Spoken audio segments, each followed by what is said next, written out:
I would break up the big four to get Hyman signed and to add another defenseman that they desperately need. What'd you think of Jason Spezza? The Leafs raced. I guess there was going to be a floodgate of people taking runs at Jason Spezza that Kyle Dubas needed to lock him up. Like, what is that? Like, you couldn't have signed Jason 2 months from now? I mean, you were worried he was going to go somewhere? Like, it's a PR move because Spezza's a favorite. They like him, and this takes a little bit of heat off management. And like, seriously, come on, figure out Hyman, okay? Figure out Hyman before you worry about signing Jason Spezza. And Jason says, "I'll take less. I would have worked for nothing." Sounds like me at Sportsnet. Don't worry, Rob Corte. Don't worry about me. I'll work for nothing. Don't worry about me. Give Nick the money. Don't worry about me.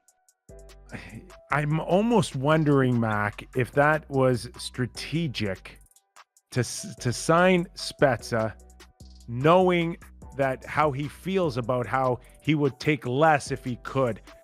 I personally would not like that comment if I'm not only Zach Hyman or any member of the Leafs, but any player in the Players Association, that I would take less if I could. If you're Zach Hyman right now,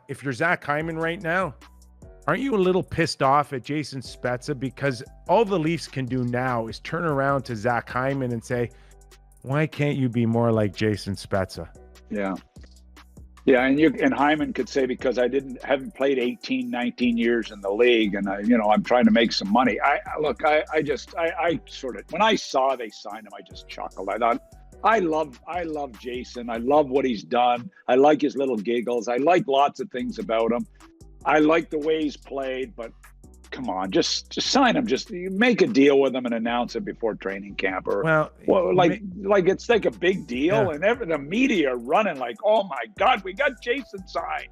Like, oh my God, he is a favorite. The media in Toronto love him, and that's why they did it, because they want some heat off. And the publicity, you're right, is there that Jason can look like a really good guy, that he cares more about winning than making money, and all that does is put more pressure on Marner, who's at 10-9, or, Austin Matthews at 12-5, or Morgan 11, Riley, because those guys were after. And you just made an excellent point. Jason Spezza can do that. Rod Brindamore can take $1.8 million because they have made their fortune already. Someone told me that Spezza could be close to $100 million in career earnings, Mac. $100 million. And it's easy to say I'll play for free when you're sitting on that pile. But for everybody else in the Players Association, you don't need teams to go up to you now and say, if Spezza can do it, you can do it too. Why can't you be more like Jason? And that's what I heard players are not liking right now about Jason Spezza's comments. Yeah, and look, and I'm also not going to back down, because I think it was a PR move to take some heat off. I really believe that. That's just my own opinion. Yeah. Why race to get there? They knew Jason Spezza was on waivers last year and made it clear, I'm not going anywhere else. He was not going anywhere else. He's going to finish his career with the Leafs or retire. Get him signed. But we have to get him signed on June 18th. Oh my God. Anyway, okay. So where does that leave Zach Hyman?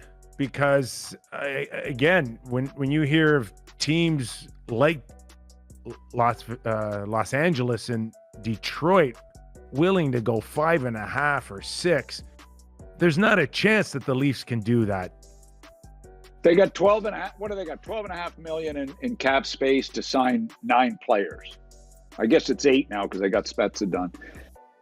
So I'm thinking, is there a guy on the Leafs roster that plays playoff style hockey, which is what they need more than anything, is somebody to play playoff style hockey? was injured this year, late. Did that affect his play? Maybe, probably, yes. But is there a guy that plays more of a playoff game on their roster than Hyman? I'm sorry.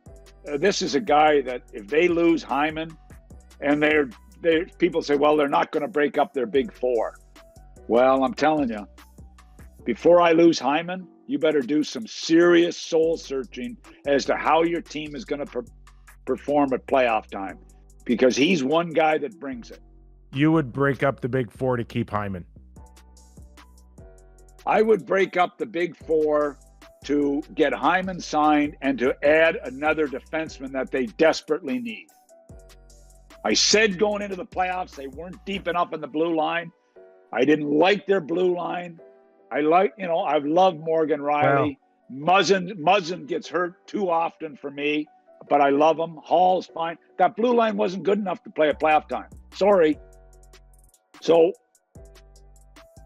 something's got to give to improve their team. So, and if they think they can keep doing it with those four guys, you could trade Mitch Marner's 10.9 and end up with 2 5s, which could be close to signing Hyman and getting a $5 million defenseman, say like Savard. What about and I know Martinez has played out of his mind. Martinez is unrestricted. I know, but you could probably get him on a fair deal, short term. But look, I hate to move Marner. I'm still saying, I know Nylander was great. Nylander was great in the playoffs. I know he played great. He's still the guy for me, but it's going to be him or Marner. Something's got to give on this big four. They can't move Tavares, and there's not a snowball's chance they're ever going to move Matthews because he's too good. Tavares was kind of the wrench in all of this, I think. And I've gone on record with that before. And Tavares is a nice player, but they didn't need him at $11 million. Oh my God. I mean, look at the Islanders. I mean, they lose their franchise player and they're a better team. Oh my God. Anyway.